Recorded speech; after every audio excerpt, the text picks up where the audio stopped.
Oturaq gəl dərdlərimizi bölüşək. Gəl vaxtımız olmadığı bir gündə görüşək. Unut geçsin, sevə bilmədi onsuz eşkin. Ola bilmədi eşkimin eşkim. İnan hər kəsin öz yolu var. Ürəyi deşdi, elə bir qarmağa biz ilişdi. İkimiz də bir anda dəyişdi. Gözəl hər şeyin bir sonu var. Gedən ömrümü saçlarımda düzərəm. Mən sənsizliyimlə ölmərəm ki dözərəm.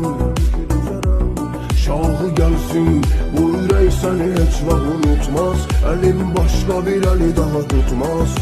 Sevən adamın bir yolu var. Otur ağla, axı başqa cür heç nə o tutmaz.